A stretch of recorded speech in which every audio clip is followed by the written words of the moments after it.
नमस्कार, भारत 24 पर दहाड़ देखना आप आपके साथ। मैं हूं आयुष सूर्यवंशी। तो एक देश एक चुनाव को लेकर आज संसद में भारी बवाल दिखा। सरकार ने जैसे ही बिल लोकसभा में रखा, विपक्षी दलों ने खुलकर विरोध किया। कांग्रेस, समाजवादी पार्टी, वाम दल और टीएमसी समेत कई विपक्षी पार्टियों ने सरकार की मंशा पर सवाल उठाए। बिल को संविधान विरोधी बताते हुए विपक्ष ने इसे संघीय ढांचे पर चोट बताया। शोर शराबे के बाद वोटिंग की नौबत आई। 220 वोट बिल के पक्ष में पड़े, 149 वोट विरोध में। फिर विरोधी दलों ने इलेक्ट्रॉनिक वोटिंग की जगह बैलेट से पर्ची से वोटिंग की मांग की। स्पीकर ने इसे भी अलाउ किया, जिसके बाद बिल के पक्ष में 269 और विपक्ष में विरोध में 198 वोट पड़े। बिल टेबल करने से पहले ही सरकार ने साफ कर दिया था कि इसे जेपीसी में भेजने पर कोई आपत्ति नहीं है। विपक्ष भी यही मांग कर रहा था ताकि बिल पर विस्तृत चर्चा हो सके। अब स्पीकर जेपीसी का गठन करेंगे और अगला स्टेप बिल पर आम सहमति बनाने पर होगा। लेकिन ये तो साफ है कि one nation one election bill में अभी भी कई अड़चने हैं। अब इसे जेपीसी से पास करवाना होगा, उसके बाद फिर से इसे लोकसभा में लाकर हरी झंडी लेनी होगी, फिर राज्यसभा की मोहर लगेगी, राष्ट्रपति अंतिम मोहर लगाकर इसे कानून की शक्ल देंगी। साल 1967 तक भारत में सभी चुनाव एक साथ हुआ करते थे। क्या उस समय संघीय व्यवस्था पर आघात नहीं था? आज विपक्ष वन नेशन वन इलेक्शन का लगातार विरोध कर रहा है, लेकिन सवाल उठता है कि जिस देश में एक चुनाव का शोर थमता नहीं कि दूसरा चुनाव शुरू हो जाता है। 2-4 महीनों के फासले में राज्यों के चुनाव होते रहते हैं अलग अलग।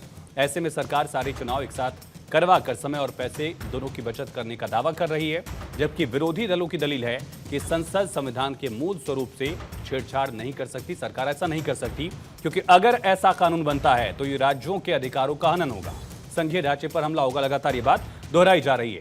केंद्रीय कानून एवं न्याय मंत्री अर्जुन राम मेघवाल ने one nation one election bill को लोकसभा में पेश किया। हंगामा शुरू हुआ। वोटिंग के बाद बिल को चर्चा के लिए स्वीकार किया गया। दहाड़ में आज की चर्चा शुरू करें उससे पहले देखते हैं कि लोकसभा में कैसे इस बिल को लेकर बवाल शुरू हुआ। जब कैबिनेट में चर्चा में आया तब प्रधानमंत्री जी ने स्वयं मंशा व्यक्त करी थी कि इसको जेपीसी को देना चाहिए। इस पर विस्तृत चर्चा सभी स्तर पर होनी चाहिए। इसलिए मुझे लगता है कि इसमें सदन का ज्यादा समय जाया करे बगैर अगर मंत्री जी कहते हैं कि इसको जेपीसी को सौंपने के लिए वो तैयार है, तो जेपीसी में सारी चर्चा होगी और जब जेपीसी के रिपोर्ट के आधार पर कैबिनेट इसको पारित करेगी तब भी फिर से चर्चा होनी है। तो मैं मानता हूं कि माननीय मंत्री जी अगर जेपीसी में रखने की इच्छा व्यक्त करते हैं तो यहीं पर एक चीज समाप्त हो जाए। नियम 74 है जिसमें मैं एप्रोप्रिएट जो मोशन ला करके और जेपीसी के गठन का प्रस्ताव निश्चित रूप से करूंगा। निश्चित रूप से जेपीसी के गठन का प्रस्ताव करूंगा। रूल 74 के तहत जेपीसी के गठन का प्रस्ताव है और सरकार की इच्छा भी है।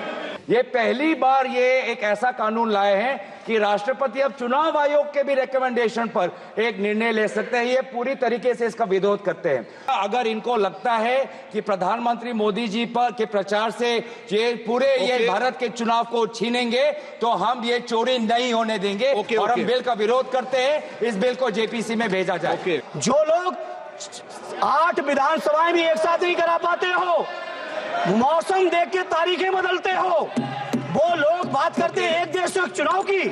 इसलिए अध्यक्ष जी, मैं अपनी पार्टी की ओर से, अपने नेता आदरणीय अखिलेश यादव जी की ओर से इस बिल का पुरजोर विरोध करता हूं। जनता ने बड़ी उम्मीदों के साथ हम सबको भेजा है और हम सब लोगों की जिम्मेदारी है ये संविधान विरोधी, संघीय ढांचे विरोधी, बेसिक स्ट्रक्चर विरोधी, माननीय सर्वोच्च न्यायालय की भावनाओं के विरोधी, गरीब विरोधी, दलित विरोधी, पिछड़ा विरोधी, मुसलमान विरोधी, इस नीयत को वापस लो।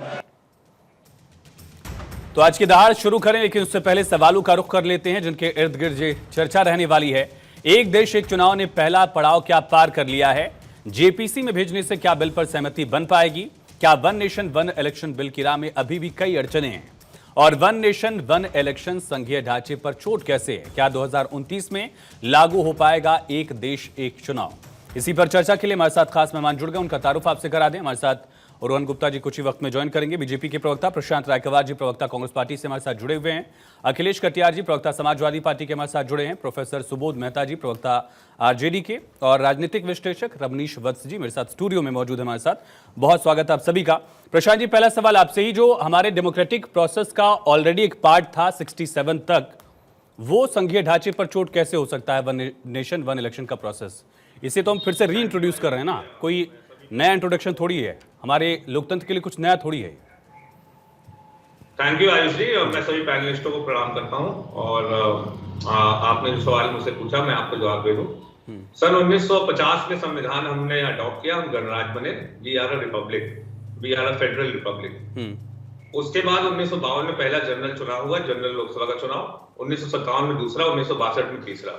इस प्रक्रिया के दौरान बहुत सारी भाषाओं के आधार पे, बहुत सारी अपनी मान्यताओं के आधार पे, बहुत सारी डिफरेंट रीजनल आइडेंटिटीज के आधार पे बहुत सारे राज्यों का गठन हुआ आयुष जी। जैसे कि उदाहरण स्वरूप गुजरात महाराष्ट्र से टूट के निकला, उदाहरण स्वरूप हरियाणा पंजाब से टूट के निकला, उदाहरण स्वरूप उत्तर प्रदेश, और बहुत सारे राज्यों से बहुत सारे राज्य निकले। उन राज्यों के अंदर फिर राजनीतिक पार्टियों का भी उदय हुआ जो कि रीजनल एस्पिरेशंस पे थी, जिनको बहुत, हमारा जो संविधान है वो मल्टी पार्टी सिस्टम है बेशक, तो इसलिए हम बाइपोलर सिस्टम नहीं है। तो मल्टी पार्टी में स्टेट पार्टीज को रीजनल एस्पिरेशंस को रिप्रेजेंट करने का अधिकार है। उन्होंने अपना रजिस्ट्रेशन कराया और वो चुनाव की प्रक्रिया में आए। इस वजह से ये चुनाव जो है वन नेशन वन इलेक्शन 1967 के बाद से हर राज्य में अलग अलग समय पे होने लगा। ये हुआ आपके सवाल का जवाब। अब ये बिल क्यों इस समय क्यों? क्योंकि ये इनका पुराना एजेंडा है, एक देश एक विधान एक निशान, उसी एजेंडा पे चल रहे हैं। हर चीज को तानाशाही से और बेसिक स्ट्रक्चर पे कैसे ये अटैक है, मैं आपको एक ही लाइन में बता देता हूँ। बेसिक स्ट्रक्चर पे ऐसे अटैक है कि अब आप इलेक्शन कमीशन को आप दे रहे हो रिकमेंडेशंस कि इलेक्शन कमीशन के रिकमेंडेशन पे कोई भी स्टेट गवर्नमेंट आप जो है वो हटा सकते हो। सिमिलरली प्रेसिडेंट को देते हो पावर, तो वो पावर कैबिनेट के पास है। कैबिनेट रिकमेंड करता है कोई भी अगर आंतरिक स्थिति है किसी भी स्टेट में, या अगर देश के अंदर कोई आंतरिक स्थिति है सुरक्षा से जुड़ी हुई है कोई बात, तो फिर वो कैबिनेट रिकमेंड करता है। वो गवर्नर और प्रेसिडेंट नहीं रिकमेंड करेगा, वो भी इलेक्शन कमीशन तो बिल्कुल नहीं रिकमेंड करेगा। फिर तीसरा पॉइंट आता है कॉस्टिंग का, जो बात उठाई जा रही है। तो आप मुझे ये बताइए, अभी लोकसभा चुनाव हुए 2024 के 7 चरणों में चुनाव हुए, क्या एक चरण में चुनाव हो पाया? वन नेशन वन इलेक्शन तो छोड़िए, one election in one day हो पाया क्या? नहीं हो पाया। 4 राज्यों के चुनाव। प्रशांत जी ये बताइए, आप लोग भी यही चाह रहे थे कि जेपीसी में ही जाए बिल, सत्ता पक्ष भी यही चाह रहा था, तो फिर वो हंगामा क्यों हुआ? जाएगा, जेपीसी में जाएगा, वो तो तय है, वो तो सत्ता पक्ष की तरफ से जब इंट्रोड्यूस किया गया तभी कहा गया। मैं पूछ रहा हूँ कि फिर इतना शोर शराबा क्यों हुआ जब दोनों पक्ष चाह ही रहा था कि जेपीसी में ही जाए, उसके बावजूद टसल क्यों दिखा लोकसभा में आज? जनता में लोकतंत्र जो है वो मंदिर है, वहां पे हमारे चुने हुए प्रतिनिधि हैं। अगर कोई भी सरकार किसी भी प्रकार का कोई भी अपना विधेयक ला रही है किसी भी मंशा के साथ, तो उसका विरोध या प्रतिरोध या प्रतिकार करना हमारा लोकतांत्रिक अधिकार है। वही हमने किया। ठीक है, बाकी अब आगे की कानूनी प्रक्रिया चलेगी। जेपीसी फॉर्म होगी, जेपीसी का अध्यक्ष कौन होगा, उसके सदस्य कौन होंगे, फिर वो उसकी मीटिंगें होंगी, फिर उसके अंदर व्हाटएवर सजेशंस विल कम इन, वो तब देखा जाएगा। ठीक है, रोहन गुप्ता जी भी हमारे साथ जुड़ चुके हैं भारतीय जनता पार्टी के। रोहन जी, आपने सुना कांग्रेस का एक बड़ा आरोप कि जो कैबिनेट की शक्तियां थी वो आयोग को मिल जाएंगी किसी भी राज्य सरकार को बर्खास्त करने की, पहली आपत्ति है। दूसरा, फेडरल स्ट्रक्चर वाली बात लगातार जब से इसकी चर्चा हो रही तभी से ही विपक्ष दोहरा रहा है। लेकिन सवाल ये भी है कि जब त्रिस्तरीय चुनाव जो है खास करके लोकल बॉडीज के वो 100 दिन के अंदर होने की बात कही जा रही है, तो फिर वन नेशन कहां हुआ है, वन इलेक्शन कहां हुआ? 100 दिन यानी कि 3 महीने से ज्यादा का डिफरेंस इसमें है। देखिए, पहले तो विपक्ष की जो आदत है कि हर चीज का विरोध करें, कुछ भी चीज सरकार कुछ भी करे उसका विरोध करना है। ईवीएम का भी विरोध करना है। चुनाव 2 राज्यों में जीतते हैं तो ईवीएम ठीक है, 2 राज्यों में हारते हैं तो ईवीएम खराब हो जाती है। मानसिकता में से विपक्ष को बाहर आना पड़ेगा, और इसीलिए आज ये एक बहुत बड़ा सब्जेक्ट है। पूरे देश में वन नेशन वन इलेक्शन कराना एक छोटा सब्जेक्ट नहीं है, और इसीलिए डेलिब्रेशन के लिए जब सरकार ने कहा कि जेपीसी में जाएगा, तो इसका मतलब वही है कि जिसके जो मुद्दे हैं, एक मुसद्दा सरकार ने दिया है, आपको लगता है कि नहीं ये ठीक नहीं है, तो उसके बारे में चर्चा होगी। जब एक लोकतांत्रिक प्रक्रिया से जेपीसी में ये बिल जा रहा है तो उसके बाद विरोध की कोई बात ही नहीं है। और दूसरा, हम लोग देखते हैं कि पूरा देश जो है चुनाव के माहौल में रहता है। अभी हमने देखा लोकसभा के चुनाव हुए, महाराष्ट्र जैसा बड़ा राज्य, हरियाणा जैसे राज्य, जितने भी राज्य थे वहां पे 6 महीने पहले चुनाव हुए, वापस 6 महीने में इतने बड़े चुनाव आ गए, वापस लोकल बॉडी के इलेक्शन आएंगे। तो जब पूरा ही प्रशासन या पूरे ही राजनीतिक लोग जो इलेक्शन मोड में ही रहेंगे, जनता का काम नहीं होगा। जो डुप्लीकेशन है या एक्सपेंडिचर है, बहुत चीजें हैं जो लॉन्ग टर्म में देश के लिए जरूरी है कि चुनाव जब साथ में होते हैं तो डुप्लीकेशन ऑफ एक्सपेंसेस को हम अवॉइड कर सकते हैं। और सरकार ने अपना एक मुस्तद्दा आयुष रखा है देश के सामने, जेपीसी में है। आप चर्चा कीजिए, जो अच्छा लगता है ठीक है, बाद में जो मिलकर ही तय होगा। तब जब सरकार की मंशा साफ है कि इतने बड़े निर्णय को हम लोग मिलकर लेना चाह रहे हैं, उस चीज में भी विरोध करके विपक्ष अपनी विश्वसनीयता जो ऑलरेडी धरातल पे चली गई है और उसको नीचे डाला है। हर चीज में विरोध करना विरोध पक्ष का काम नहीं है। ये मानसिकता बदलनी होगी कि जहां कंस्ट्रक्टिव विरोध पक्ष का आप काम करेंगे तो जनता से विश्वसनीयता आएगी। आप हर चीज में विरोध करेंगे तो जनता भी आप पे भरोसा नहीं रखेगी। उसका एक एग्जांपल है वन नेशन वन इलेक्शन। वैसे ही आपने देखा होगा वक्फ बोर्ड अमेंडमेंट बिल की हम बात करें, किस प्रकार की भ्रांति फैलाई जा रही है कि ये हो जाएगा वो हो जाएगा। अरे जेपीसी में है, आपके जो भी इश्यूज है उसको आप सजेशन करके डिस्कस करिए। आप हर चीज को जनता के नजर में नेगेटिव बात करेंगे, जनता आप पे भरोसा नहीं करेगी। इसीलिए जब जेपीसी फॉर्म हो गई आयुष जी, विपक्ष की जिम्मेदारी है कि जो कंस्ट्रक्टिव विपक्ष की तरह अपने जो सजेशंस हैं, जो चेंजेस वो चाहते हैं, वो जेपीसी के समक्ष। ठीक है, मेरा जो सवाल था 100 दिन में अगर त्रिस्तरीय चुनाव की जो लोकल बॉडीज वाली बात कही जा रही, तो वो वन नेशन वन इलेक्शन हुआ कहाँ? अगर 3 महीने के बाद ही हम इलेक्शन करवा रहे हैं, पूरी मशीनरी फिर से लगेगी, पूरा पैसा फिर लगेगा। देखिए, मैं अभी विपक्ष से हमारे साथी ने कहा उन्हीं की बात को लेकर, हमारा पूरा देश है। जब हम वन नेशन वन इलेक्शन की बात करते हैं, इसका मतलब ये नहीं कि एक दिन सारे चुनाव करने की बात कर रहे हैं। अगर लोकसभा के चुनाव में जितना पीरियड लगता है उसी प्रोसेस में अगर आज 1.5 महीना तो हमारे चुनाव चलते ही हैं, अगर 3 महीने की प्रोसेस में पूरी अगर लोग जो चुनावी प्रक्रिया खत्म होती है तो 4 साल और 9 महीने ऐसे रहते हैं जहां पे जनता के प्रतिनिधि का सिर्फ एक ही उद्देश्य होगा, परफॉर्म और पेरिश, या काम कीजिए या जनता आपको नकार देगी। तो मुझे लगता है कि सबको उसको वेलकम करना चाहिए। हाँ, किसी प्रोविजन के खिलाफ विपक्ष हो सकते हैं, उनके कुछ सजेशन हो सकते हैं, सबको मिलकर इसको पॉजिटिवली लेके इसके साथ आगे बढ़ना है। ठीक है अखिलेश जी, आप लोग भी विरोध में हैं, इसके आखिर रीजन क्या है? और प्रोफेसर रामगोपाल ने जो बाहर कहा उसका पक्ष अलग दिखा, धर्मेंद्र यादव का पक्ष थोड़ा सा अलग दिखा। धर्मेंद्र यादव ने कई सारे सवाल उठाए, लेकिन प्रोफेसर रामगोपाल ने कहा कि इसके डिसएडवांटेजेस तो हैं, एडवांटेजेस भी हैं, दोनों पहलू को उन्होंने बैलेंस करने की कोशिश की है। सपा का रुख क्या है ऑफिशियली? आयुष जी, हमारे नेता माननीय अखिलेश यादव जी ने हमेशा से क्लियर किया ये रुख कि ये वन नेशन वन इलेक्शन, ये धारणा बिल्कुल गलत है। क्योंकि जनता के पास चुनाव क्या है आयुष जी, दुनिया में 3 व्यवस्थाएं हैं शासन की।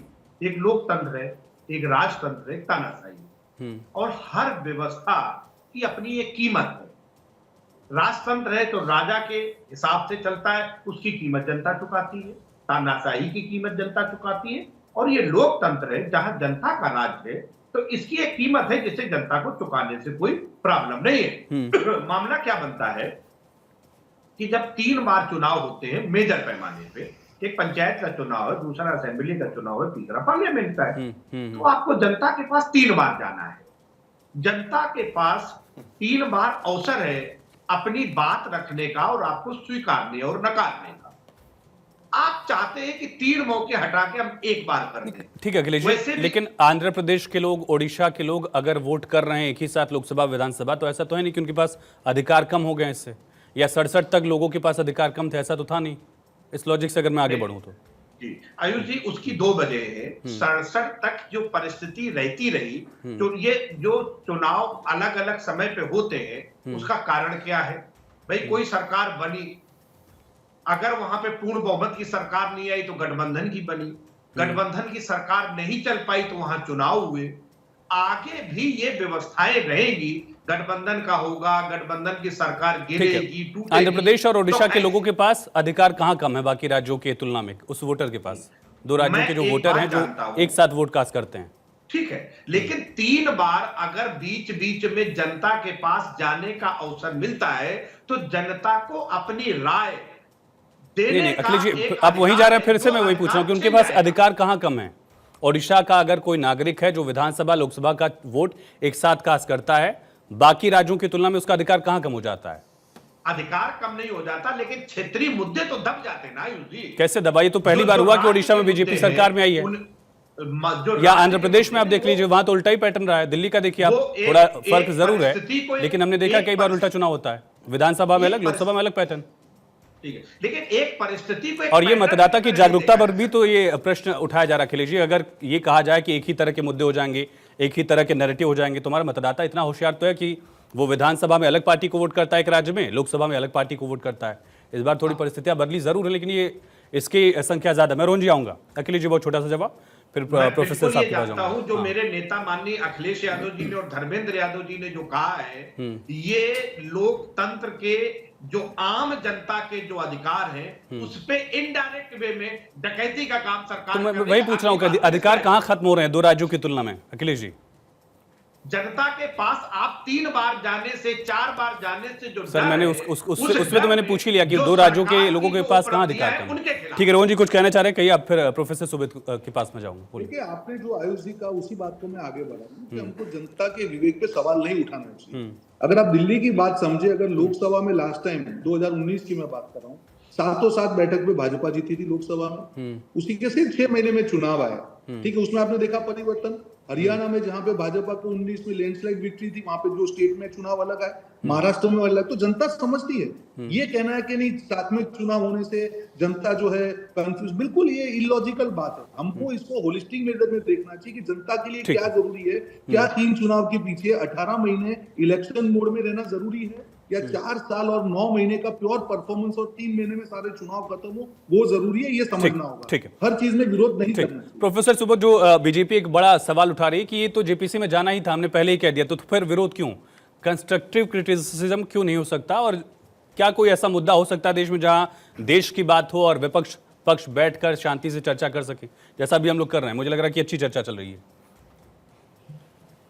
प्रोफेसर साहब देखिए, जैसा कि अभी भाजपा के प्रवक्ता कह रहे हैं कि जेपीसी में ही जाना ही था, तो विरोध क्यों हो रहा है? नहीं तो सदन में आपको ऑन पता रिकॉर्ड कहा होगा, गया, आजाद इंट्रोड्यूस भारत करते ही। का ये हाँ। सबसे मजबूत विपक्ष है। बोलिए बोलिए।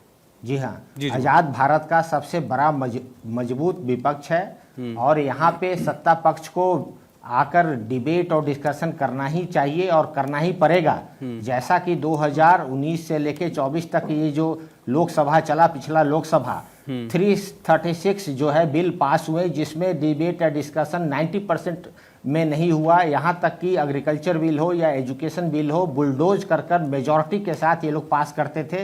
लेकिन यहाँ पे डिस्कशन की आवश्यकता है। इसलिए मैं कह रहा हूँ, क्योंकि फेडरल स्ट्रक्चर के साथ जो अभी बातें आप कर रहे हैं, फेडरल स्ट्रक्चर के साथ जो विल ऑफ पीपुल है, जनमानस की जो भावना है, उसके ऊपर भारतीय जनता पार्टी ने अटैक किया है। और ये भारतीय जनता पार्टी का ही नहीं, आरएसएस का भी यही रहा है कि केंद्रीय जो है सेंट्रलाइजेशन ऑफ पावर करे और फेडरल स्ट्रक्चर को डिमोलिश करे। जैसा कि आप जानिएगा, इस बिल में जो है आर्टिकल 82, 83, 172 और 327 तीनों में आपकी बात बिल्कुल सही है, चाहे वो वक्फ का हो, जेपीसी में गया वो। सुनिए ना प्रोफेसर साहब, थोड़ी आप तक आवाज मेरी देर से पहुंच रही है, 2-3 सेकंड, इसलिए थोड़ा सा रुकिएगा।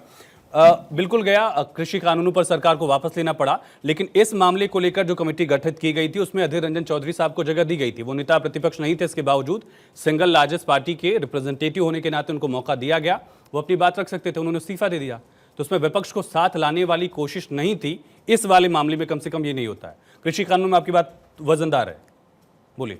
आप देखिए ना, 79th स्टैंडिंग कमेटी का रिपोर्ट देखिए 2015 का, उसमें कहा गया कि भाई ये 1 nation 1 election is not desirable for India, ये फिजिबल भी नहीं है, डिजायरेबल भी नहीं है। उसके बावजूद भी सरकार, ये 2015 में उन्हीं की सरकार थी और स्टैंडिंग कमेटी ने ये रिपोर्ट में कहा हुआ है इस बात को लेकर। जहां तक बात रही कि ये अभी कह रहे थे बीजेपी के प्रवक्ता कि भाई 4 साल 9 महीने हम लोग काम करेंगे, तो अगर कोई सरकार अगर गिर जाती है 2 साल के अंदर में, तो इलेक्शन फिक्स टर्म है, इलेक्शन तो होगा ही होगा, इलेक्शन तो होना ही होना है। लेकिन जो ये फिक्स टर्म की बात है, तो जनता का, जनमानस का जो भावना है, उसको जो है जनता नहीं, इलेक्शन कमीशन जो डिटरमाइन कर रही है। यहाँ पे ये एक बहुत ही बड़ा, लेकिन प्रोफेसर सुनिए ना, इसमें भी है कि कोई विधायक अगर किसी का असमय निधन हो जाता है, कोई विधायक इस्तीफा दे देता है, पार्टी बदल लेता है, वहां पर भी उतने ही फिक्स टर्म के लिए इलेक्शन होता है, लोकसभा में भी, राज्यसभा में भी, विधानसभाओं में भी, विधान परिषद में भी।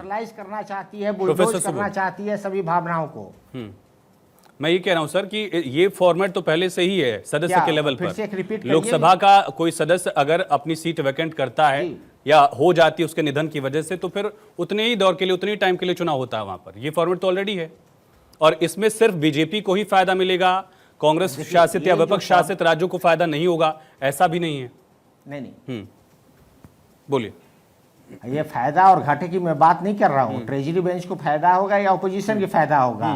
मैं ये कह रहा हूँ कि जो 5 साल के लिए जो फिक्स टर्म है उसको आप किस तरीके से निगेट कर रहे हैं। मान लिया कि अगर 2 साल के लिए कोई सरकार चली और गिर गई, 3 साल में कोई दूसरी सरकार आ गई 3 साल चलाने के लिए, तो उसका जो विजन है, उसका एंथुसियाज्म है 5 साल नहीं वो 3 साल का होगा, उसका एग्जीक्यूशन ऑफ प्लान्स है, उसमें जो है कहीं ना कहीं जो है दूरदृष्टता नहीं रहेगी। इस कारण से भी है कि जो जनमानस की जो भावना है और संविधान के निर्माताओं ने जो सुनिए ना, अगर कोई सरकार बीच में गिर जाती है जैसे कि मध्य प्रदेश में हुआ, कमलनाथ मुख्यमंत्री थे, सुबोध साहब, प्रोफेसर साहब सुनिए, प्रोफेसर साहब, मध्य प्रदेश में कमलनाथ मुख्यमंत्री थे, 2 साल लगभग रहे वो, उनकी सरकार गिर गई। शिवराज सिंह चौहान है, 3 साल तक रहे। तो ये तो ऑलरेडी है, मैं वही कह रहा हूँ कि ऑलरेडी इसमें कोई नया इंट्रोडक्शन नहीं है। अपने लोकतंत्र में ये सारी चीजें पहले से ही चल रही हैं। 3 साल तक रहे लगभग शिवराज सिंह मुख्यमंत्री। नहीं, इसमें नया इंट्रोडक्शन है ना। इसमें नया इंट्रोडक्शन है कि इलेक्शन कमीशन ऑफ इंडिया जो है राष्ट्रपति जी को लिखेगा कि भाई ये टर्म जो है किस तरीके से हम फिक्स करें। नाइस पॉइंट, ठीक है। इसी का जिक्र रायकवार साहब ने किया था। रोहन जी फिर से जुड़ रहे हैं हमारे साथ। ये सवाल मैं आपका पूछूंगा उनसे, रोहन जी से मैं जुड़ता हूँ, जब जुड़ेंगे वापस उनसे सवाल पूछूंगा। लेकिन रमनीश जी, कई सारी चिंताएं, आप समझ रहे हैं ना कि फिजिबल है कि नहीं, यही सबसे बड़ी चिंता कि व्यवहारिक है या नहीं है। आप 3 महीने 10 दिन यानी 100 दिन में इलेक्शन कराने की बात जब कह रहे हैं तो वो ऑलरेडी 1 नेशन 1 इलेक्शन है कि नहीं, यही डिफाइन नहीं हो रहा है। मुझे लगता है इसका बहुत अच्छा प्रमाण तो मुझे लगता है 1952 से लेकर 67 के बीच में ही पता चल गया होगा कि आप देखिए कि एक लंबा समय होता है, एक लंबा अंतराल आप देख सकते हैं कि 1952 से लेकर 67 तक आप देखिए एक साथ चुनाव हुआ करते थे। लोकसभा चुनाव की बात करें, विधानसभा चुनाव की बात करें, चाहे पंचायत की बात करें, ये सारे एक साथ होते थे। तो फिजिबिलिटी कहीं ना कहीं देख रही होगी वहाँ पे भी। चूंकि संविधान निर्माता की बात करें तो उनका भी मिजाज यही था कि एक साथ चुनाव होने चाहिए। विधि आयोग की बात करें तो बीपी जीवन रेड्डी जो है 1999 में मई में उन्होंने रिपोर्ट जो दिया था 170वीं रिपोर्ट, उसमें भी इस बात का उन्होंने जिक्र किया था। इस बात का उन्होंने जिक्र किया था कि ये जो है लोकसभा और विधानसभा का चुनाव, मुझे लगता है इसका चक्र होना ही नहीं चाहिए। एक साथ चुनाव की उन्होंने वो वकालत की थी। उसके बाद 1983 में भी ये रिपोर्ट लॉ कमीशन की बात करें, इलेक्शन कमीशन ने जो सबमिट किया था। फिर 1987 में लॉ कमीशन ने रिपोर्ट जो दिया था। फिर 2003 की भी बात करें, लॉ कमीशन ने जो रिपोर्ट दिया था उसमें एक साथ चुनाव कराने की उन्होंने वकालत करी थी। फिर बात करते हैं कि आप ये लगातार इस बात को उठाया जा रहा है कि 1967 से पहले जो चुनाव हो रही थी, इसको आप क्या मानेंगे? तानाशाही की जा रही थी क्या? अभी जब आप कहते हैं कि संविधान का गला घोट दिया जाएगा, जनता के हित की बात नहीं की जा रही है, इसमें मुझे लगता है संविधान का कत्ल हो जाएगा और खास करके दलित विरोधी है, मुसलमान विरोधी, आपको कहां से लगता है कि 1 नेशन 1 इलेक्शन जो है संविधान विरोधी, मुसलमान विरोधी, दलित विरोधी हो सकता है? क्या मुसलमानों को हक छीन लिया जाएगा? क्या वोटिंग अधिकार उनका खत्म कर दिया जाएगा? यदि इस तरह की बात आती है तो आप इस सवाल को उठा सकते हैं। देखिए, सबसे बड़ी बात है कि 1.5 जो है आपका जीडीपी की बात करें तो इसमें सेविंग होगी, वो यानी कि विकास के कार्यों में ही लगेगा। सर, इसका एक दूसरा तर्क दिया, मैं आपसे ही बात कर रहा हूं, इसमें दूसरा तर्क ये दिया जा रहा है कि भाई चुनाव होता है, नेता आता है, प्रचार करता है, वो गाड़ी अपनी निकालता है, बैनर पोस्टर छपते हैं, खाना वाना भी बनता है, रैली वली आप देखते ही कैसे होता है। सुन रहा था, तो ये तो बार-बार चुनाव से भी सबको फायदा हो ही रहा है ना। मैं सपा के प्रवक्ताओं की इस बात को, उन्होंने बार-बार दलील इस बात को दोहराया कि हम 3 बार जाएंगे। अरे 3 बार क्यों? 30 बार जाइए आप। जनता के बीच में जाने से आपको रोक कौन सकता है? आप विकास के मुद्दे को लेकर के जाइए ना जनता के बीच में। लेकिन आप जनता के बीच में आप जाते कहां हैं? जब चुनाव की बात आती है आप वोट मांगने के लिए चले जाते हैं। इसे कहते हैं तानाशाही। आप जनता के बीच में आपको बहाने नहीं चाहिए। आयुषी बहुत सारे नहीं तर्क में, मेरे सवाल का जवाब अभी बहुत सारे हैं। बार-बार चुनाव होता है तो बार-बार इकोनॉमी में पैसा आ भी तो रहा है, लिक्विडिटी आ रही है थोड़ी सी। और आयुषी 1 मिनट और मैं लेना चाहूंगा। अभी फिर से मैं दोहराना चाहूंगा कि संविधान विरोधी और तानाशाही की बात की जा रही थी, तो एक मैं उदाहरण देना चाहता हूं कि 42वां संशोधन हुआ था 1976 में। वोटिंग उनको जो है चुनाव लड़ने का अधिकार से रोक लगा दिया था इंदिरा गांधी जी को। उन्होंने 42वां संशोधन किया था 1976 में। उसके बाद इलाहाबाद हाई कोर्ट को भी पलट दिया था इंदिरा गांधी जी। उसे कहते हैं तानाशाही। फिर उसके बाद बात करें, आप धर्मनिरपेक्ष शब्द जो है संविधान में जोड़ा गया, और धर्मनिरपेक्ष शब्द नहीं है वो। हिंदुओं को सिर्फ आप देखिए, हिंदू और हिंदू धर्म को उसके ऊपर नकेल कसने के लिए मेरे सवाल धर्मनिरपेक्ष पे शब्द आइए, जोड़ा अब मेरे गया। सवाल पे उसके आइए। बाद मेरे नहीं, सवाल अभी प्लीज। बस 2-3 पॉइंट और है। हाँ। हिंदू मंदिर और मठ पे, हिंदू मंदिर मठ और संस्थानों फिर ये पे लंबी चर्चा हो जाएगी रमेश जी, जो मेरा सवाल था इसी के इर्द गिर्द रहिए।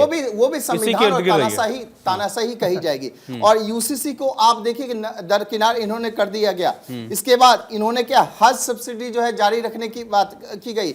इसमें देखिए बहुत सारे ऐसे चीजें जो जोड़ी गई संविधान को। चलिए मैं इस पर रायकवार जी से कांग्रेस प्रवक्ता से जवाब लेता हूं। कांग्रेस प्रवक्ता से मैं इस पर जवाब लूंगा, लेकिन उससे पहले जनता विरोधी कहे गए हैं। एक प्रशांत जी सवाल आपसे ही है। मेरे घर के पड़ोस में एक टीचर रहते हैं, उनकी हर बार नौकरी लग जाती है, ड्यूटी लग जाती है इलेक्शन प्रोसेस में। कई पंचायत का चुनाव करवा रहे हैं, निगम का चुनाव करवा रहे हैं, लोकसभा वाले में भी ड्यूटी उनकी लगती है। उनकी भी शिकायत है, जेन्युइन दिक्कत है ये।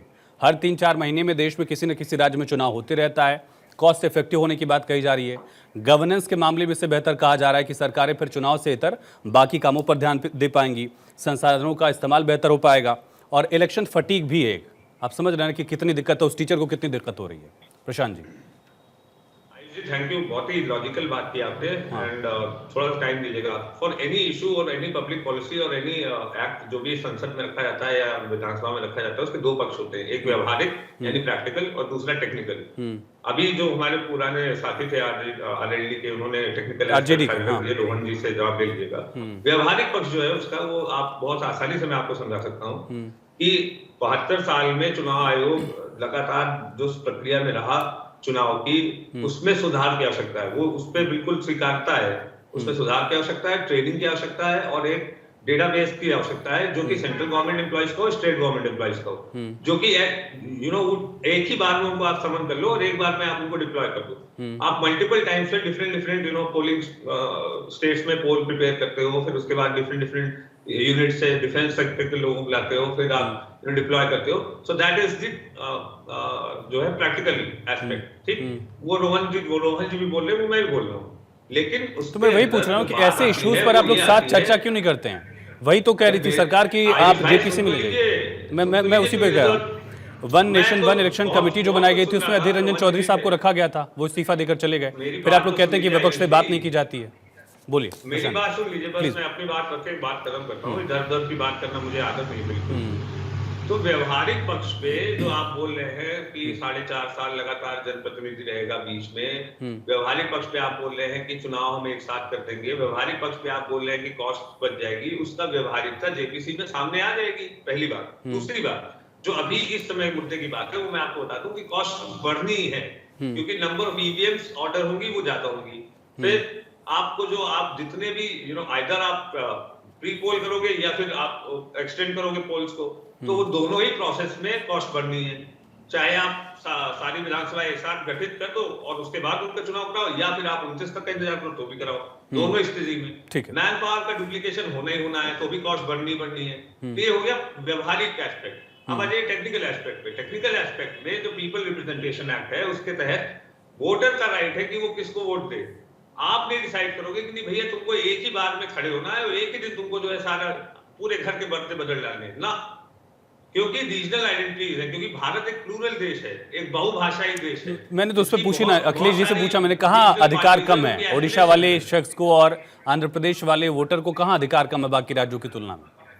अरे छत्तीसगढ़, अभी झारखंड में चुनाव हुआ, हम महाराष्ट्र में चुनाव हुआ, क्या उत्तर प्रदेश में सरकारें रुक गई? नहीं रुक गई। जो कार प्रणाली चल रही थी। हाँ, अगर सेंट्रल गवर्नमेंट जीएसटी नहीं देगी, जो कि विपक्षी सरकारों के साथ नहीं दिया जा रहा है, अन्याय किया जा रहा है, तो फिर वो सरकार नहीं चल पाएगी। जो भी प्रोसेस होगा वो जेपीसी बैठेगी, साथ आप लोग चर्चा करेंगे, बीजेपी कांग्रेस बैठ के। 76 वाला 75 वाला टाइम थोड़ी कि लोकसभा का एक्सटेंड कर दिया गया 1 साल बिना किसी से पूछे, बिना कहीं वोटिंग कराए।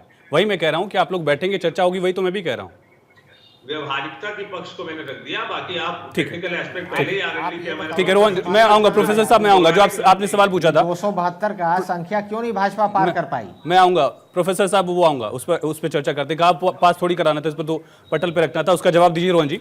रोहन जी, एक सवाल ये भी पूछा जा रहा है कि खास करके राज्यों की सरकारों को जो भंग करने का प्रोसेस है वो इलेक्शन कमीशन के पास चला जाएगा बजाय कि कैबिनेट के। व्यवहारिक है क्या ये, और कि या इतना अधिकार आयोग को मिल सकता भी है क्या? ये तो सरकार को चुना गया है, लोगों के अधिकार के पास है, आप उसे एक बॉडी के पास भेज रहे हैं, इलेक्शन कमीशन के पास। रोहन जी, आयुष जी, आयुष जी, हमेशा विपक्ष ये कहता है कि भाजपा जो है संवैधानिक जितनी भी संस्था है उनके ऊपर अटैक करती है। अब आज उनको उन पे भरोसा नहीं है। आज जब ईवीएम के ऊपर इनको भरोसा नहीं है, अभी उन्होंने महाराष्ट्र चुनाव में ईवीएम के ऊपर सवाल उठाया, वहां पे चुनाव कमिश्नर ने कहा कि 288 बैठकों पे हर बैठक पे 5 बूथ पे वीवीपैट के साथ में ईवीएम का कैलकुलेशन हुआ है और एक भी आंकड़े में फर्क नहीं पाया गया, तो भी ये लोग ईवीएम के खिलाफ रो रहे हैं। तो इनको तो हर चीज का विरोध है। आप कल उल्टा कहते कि सरकार को ये अधिकार होता तो ये कहते अरे सरकार को बाधित अधिकार दे दिया, जो इलेक्शन कमीशन वाले प्रोसेस पे जो आरोप लगा रहे हैं। आयुष जी, जिसको विरोधी करना हो, मैं तो यही कह रहा हूँ आयुष जी, 2 चीजें हैं। आज जेपीसी के सामने मुसद्दा जा रहा है, जो भी प्रैक्टिकलिटीज है आपको लगता है ये होना चाहिए, इसीलिए जेपीसी आप डिस्कस करिए, पर आप आइडिया का विरोध नहीं कर सकते हैं। ये एक अच्छा आइडिया है जहां पे पूरे देश के संसाधनों को बचाना है। फिक्स कॉस्ट एक अलग चीज होती है, वेरिएबल कॉस्ट अलग होती है। आप जब बोल रहे हैं तो एक साथ में आपका जो मैन पावर कॉस्ट है, आपने जो सही एग्जांपल दिया, इसके काफी फायदे देश को आने जाने में मिलेंगे। मुझे नहीं लगता है कि इस आइडिया को विरोध करना चाहिए। हाँ, आपको लगता है कि 10 प्रावधान जो सरकार ने किए हैं उसमें से 4 में आपके सजेशन है, जेपीसी में रखिए, जो भी सब मिलकर निकलेंगे आएगा। पर हर चीज में विरोध करना, वापस ये चीज कह रहा हूँ आयुष जी, हर चीज का विरोध करना विपक्ष की विश्वसनीयता जो खड्डे में चली गई। प्रशांत जी, बहुत छोटा सा कमेंट दीजिएगा, बाकी मेहमान भी इंतजार कर रहे हैं, कुछ कहना चाहते हैं। जी, समय नहीं दूंगा, मैं बस अपना इंटरजेक्शन ये कह रहा था कि जो डेट ऑफ पोलिंग है उसपे 5 बजे शाम को जो डेट ऑफ वोटिंग परसेंटेज है वो कुछ और होता है और वो 7 दिन के बाद वोटिंग परसेंटेज बढ़ जाता है। इस प्रक्रिया में ये क्या तरीका है आयुष जी? अपना इनको ये मालूम है, ये उमर अब्दुल्ला साहब को आप लोग नहीं समझा पाए। उमर अब्दुल्ला साहब कह रहे हैं ईवीएम ठीक है, आप लोग के लिए दिक्कत हो जाती है। वो ठीक है, आप लोगों के अपने ही अलायंस में दिक्कत है। ठीक है, चलिए ये फिर अलग चले जाएंगे, हम लोग चर्चा में अलग चले जाएंगे। अखिलेश जी, सवाल वही है, हर बार चुनाव हो, प्रशासनिक मशीनरी लगे, पुलिस लगे उसमें, और जो टीचर लोग हैं वो चले जाते हैं चुनाव कराने, कहाँ तक ठीक है भाई? एक ही बार हो, एक ही बार निपट जाए, खत्म हो। नहीं, वो फिर तो ये भी कह देते हैं कि इसको हम 10-15 साल के लिए ही कर देते हैं इकट्ठा, तो और भी जरूरत खत्म हो जाएगी। मानवर कांसी राम साहब का एक बयान था, आयुष जी पता नहीं आपको याद है या नहीं। कांसी राम साहब ने कहा था कि इस देश में जो दलित हैं, पिछड़े हैं, आदिवासी अल्पसंख्यक हैं, उनके लिए ये जरूरी है कि चुनाव जल्दी जल्दी हो, ताकि तो सर 1-1 साल करा दिए 15 साल की जगह, ये भी तो फिजिबल नहीं होगा ना। हाँ, मेरी बात सुन ले, प्लीज बोलिए। ये मानवर कांसी राम साहब ने कहा था ये बात कि इससे जो है लोकतंत्र जमीन पे उतरेगा और आम आदमी के अधिकार और उसकी हिस्सेदारी मजबूत, लोकतंत्र मजबूत रहे, ये सबसे जरूरी है, इसमें कोई शक ही नहीं है। लेकिन गवर्नेंस भी चलती रहे, ये भी तो जरूरी है। देश आगे बढ़ेगा तभी तो लोकतंत्र को हम और बेहतर कर पाएंगे। बोलिए प्लीज, बोलिए अखिलेश भाई, बोलिए। तो ये मानवर कांसी राम साहब का बयान था। अमेरिका जैसा देश है, वहां पे भी 4 साल में इलेक्शन होता है, हम लोग 5 साल में करते हैं। आप इस बात को जरूर मानेंगे, ठीक है, आपने उड़ीसा का उदाहरण दे दिया, आपने 1-2 राज्यों के और उदाहरण दे दिए, लेकिन जब पार्लियामेंट के इलेक्शन विधानसभा के साथ और पंचायत के इलेक्शन के भी आगे पीछे करेंगे, तो आप ये जरूर मानेंगे कि जो क्षेत्रीय मुद्दे हैं। नहीं सर, मैं बिल्कुल नहीं मानता हूं, मैं नहीं मानूंगा। जिसका खड़ंजा नहीं बना है, नाली नहीं बनी है, वो प्रधानमंत्री का चेहरा देख के पार्षद को वोट देगा ही नहीं। मैं बिल्कुल नहीं मानता हूं। वोटर बहुत जागरूक है, वोटर जागरूक है। हाँ। लेकिन जो क्षेत्रीय मुद्दे हैं, मैं वही कह रहा हूं सर, आप बताइए ना, जिसका खड़ंजा नहीं बना है, जिसकी नाली नहीं बनी है, आप कह रहे हैं कि वो नरेंद्र मोदी के चेहरे पर बीजेपी को वोट देके चला जाएगा? बिल्कुल नहीं देगा। और राहुल गांधी को वोट भी देख के नहीं देगा चेहरा, वो देख के देगा कि पार्षद हमारा काम कौन कराएगा। ये वही मैं कह रहा हूं कि वोटर की जागरूकता को हल्के में मत लीजिए आप लोग।